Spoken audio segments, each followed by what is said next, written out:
like, how would you describe, right, this problem of mental health issues among college students along over your years of experience? What have you seen, right, that have been changed in terms of students' behavior that indicates this kind of mental health imbalance on campus?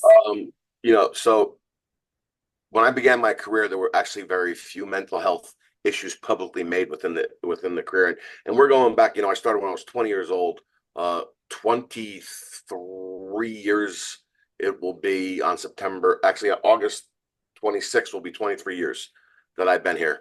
Mm, We did not get very many mental health calls. mm, As the years went by and I continued through my career, they increased, right? Where we would have to show up at resident halls or go find a student. A parent would call and say, "Oh my God, my child called in a mental health crisis." Um, then at some point, I want to say in the mid, like the 2005 to 2010 period, tragically, students were starting to act on these ideations. Um, Before that, we didn't have any cases of it mhm. in my entire career. And you start realizing that that's a generational change, right? And the ability to cope with stress, Right. uh, with that ability to process it and be able to understand the stressors or the depression and be able to talk to somebody and find comfort from other people. Um, I think that kind of faded generationally. I think that our parents' generation were very strict to the point, like, no, you're going to be tough and you're going to go out there and do this, and emotions you keep to yourself. I think that kind of helped create that in a certain way. Uh-huh. Uh, and it brought that into the college environment. And what I've truly seen now that the pandemic hit, um, where people lost that ability to socially interact Correct. Mhm. and connect, that when they're truly stressed out, it's even harder for those individuals to voice that stress to their peers where somebody could try and get them help. Instead, they're going right to social media because that's what they know. And they're posting little breadcrumbs of Mhm. their depression, but trying to also make their life seem so fantastic on social media. Yeah. And these people are slipping through the cracks. And quite frankly, we got to try and do as best as we can do. We got to try and do better. I should say we are doing the best we can do now with the tools that we have, but we got to try and really do better Mhm. as a community. And I think we're starting to take those steps by uh, offering more mental wellness events on our campus. So, for instance, Okay. we have a wellness dog. We got Mm. she's a police canine. She was trained at a sheriff's department for 3 months in Florida. Our patrol officer went down there, trained with her for a week, took her back up to New Jersey, and her sole purpose is that we've taken her to classrooms. Professors are actually buying into this, Uh-huh. and they're stopping their class for 10 minutes and letting Jersey, which is the name of our canine, uh, relax their students, especially as we get closer to like midterms and finals. So that's the first piece we're Oh, doing on campus. this is so cool. I'm Yep, going to have yep. this idea, get your idea, and to spread at Montclair State University where I work. Yeah, yeah, I really think every college police department needs to have a wellness dog, and the whole universe. We even put out a survey to the university, like vote on her name. We gave 10 different names, so the whole Oh, university like bought into her coming here and being a part of the community. And like when our officer walks around campus with her, everybody stops to pet her. We do a meet and greet where we have about 1,000 of our community members come and meet our officers at the beginning of every semester. Last semester was the first semester we had Jersey. Nobody wanted to meet any of our cops. They uh-huh. just wanted to hang out with the canine. It's like, we're here over here, but no, they all wanted to be with Jersey, which is fine, right? Because we know that we're giving relaxation and a moment of peace to people that are with her. Yeah. So that was one thing. And this semester, actually, on September 11th, at night after we do all of our remembrance events, we're going to actually do a mental health we're calling it S'mores Awareness for Suicide Prevention in Heck, First Responders and Campus, because we're going to have a fire pit with s'mores going. So we took the analogy, threw it together to try and bring people together. And what we're trying to do is bring first responders in both fire, police, EMS, federal agencies together with college students so that we could all talk and have fun together and understand that we all have stressors. And then we're going to walk 4,050 feet together with tea lights, just to show that remembrance of those who lost their life at their own hand to mental health crises that they suffered. And that's about the amount of people that unfortunately take their life in the United States every month. Mm-hmm.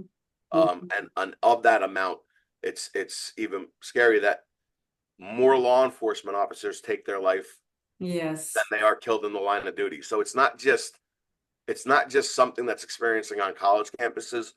It's really just an issue going on at all levels, I Mm-hmm. think, Mm-hmm. Mm-hmm. which we all got to Yeah. try and work a little bit harder at Yes. fixing.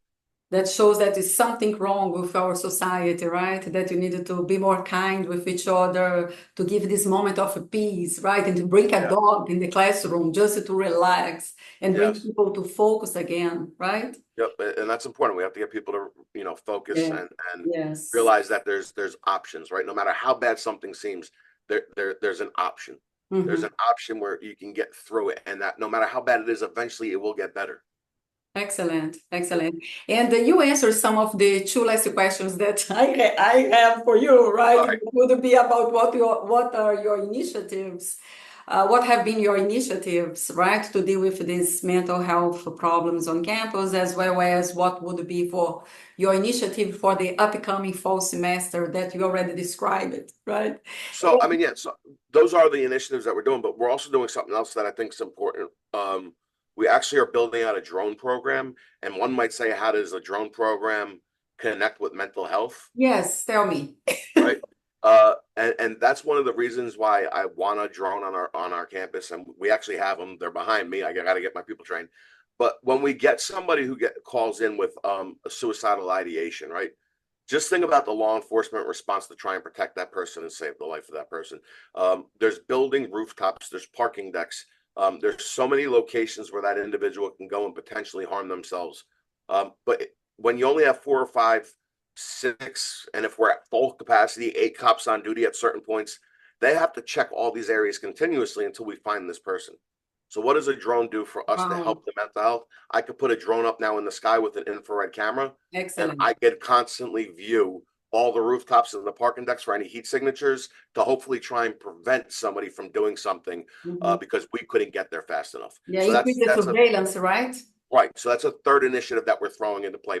Events, our dog, and now we're doing if those don't work, our fail safe is using that drone to monitor the rooftops and the tops of the parking decks when we get those calls, so that we could hopefully get to that location if we find this person before they do something to themselves. Excellent, excellent. You did all right. You share very good information, very positive information for us to become more positive and enthusiastic, right, about the Yep. role that police officers, law enforcement Yep. has, right, Yeah. to reduce this, to increase the well-being on campus. But I wanted to 100%. ask you something before you end this conversation. Uh, have you like has the mental health issues impact the way that students they relate to police officers? Have you seen any change or not really? No, I'm blessed in the sense that our police are so willing to engage our community, Mm-hmm. that I feel like we have a lot of community buy-in and trust from our students, our faculty, and our staff, and especially our administration who support us. Like, they have unwavering support for us, Mm-hmm. which makes our job easier. Mm-hmm. But I think because we're so out in the community, I have a whole community engagement division that operates separate of our patrol officers, and they're just out in the community all the time building trust. Mm-hmm. And I think that limits the amount of mental health issues that are associated between law enforcement and community, Mm-hmm. because our community has a trust for us. Excellent. They know that we're going to be there to protect them. They know that we're going to use restraint when we have to use restraint and self-control, and that we're not necessarily out there to just arrest the world and give tickets to everybody. We're out there to build bonds and make sure everybody's well-being is as good as it can be from a law enforcement perspective or a law enforcement assisted perspective. Mm-hmm. Mm-hmm. Yep. So as you end this conversation, I'd like to say thank you very much. I think was very helpful for us, right? Like Yep. for everybody to have this new perspective, how law I hope so. enforcement can deal with this problem of mental health on campus. And just, do you want to say like the last word for us or to end this conversation? The last thing I can say is this: collaborate, collaborate, collaborate. If you're on a college campus, Wow. you need to be able to speak with all the various departments and players on campus that are there to ensure the well-being. And that includes deans, your psychological counseling centers, your dean of students offices, and the administration of the university. There should be open communications between all of you to be able to discuss trends or issues that you may have on the campus that can cause mental health problems. So don't forget to collaborate. That's the best thing I can say at the end of the day. One group on a college campus can't fix the problem. So thank you so much to collaborate with me, right? That's what you just. Collaboration. You're welcome. It's It's been a pleasure. like to have like your positive response to this interview invitation. Thank you so much. No worries. Thank you. Have a great day.